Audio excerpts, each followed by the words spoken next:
হরিনাম।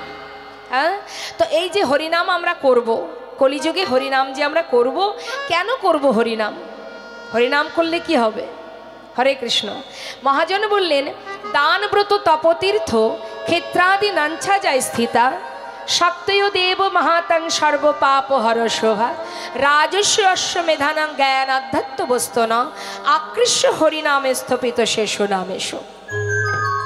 ভালো করে বুঝিয়ে দিই, একটু মনটাকে স্থির করে শুনবেন। কি বলছে? দান করো, তার একটা পুণ্য অর্জন হয়।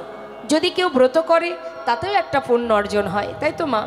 আমরা যা কিছু করি না কেন, ধর্মীয়মূলক যত রকমের কাজ আছে সমাজে, প্রত্যেকটা কাজের পিছনে কিন্তু একটা আপনি ভগবানের একটা আশীর্বাদ লাভ করছেন, একটা পুণ্য অর্জন করছেন, তাই তো? তাহলে ব্রত করলে পুণ্য হয়, দান করলে পুণ্য হয়, তীর্থে গেলে পুণ্য হয়, আপনি যদি সাধনা করেন তাতেও পুণ্য হবে। যে কাজই তুমি করো না কেন, যদি তুমি যজ্ঞ করো তাতেও পুণ্য অর্জন হয়।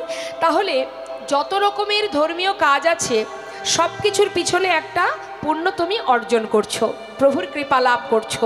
কিন্তু শাস্ত্রে বললেন, জগতে যা কিছুই করো না কেন, প্রত্যেকটি ধর্মে প্রত্যেকটি কর্মের আলাদা আলাদা পুণ্য অর্জন হয়। কিন্তু কেউ যদি হরিনাম করে, মহামন্ত্র জপ করে, জগতে যত রকমের পুণ্য আছে সমস্ত পুণ্য এক হরিনামেই লাভ করা যায় না। তাই হরি বল হরি।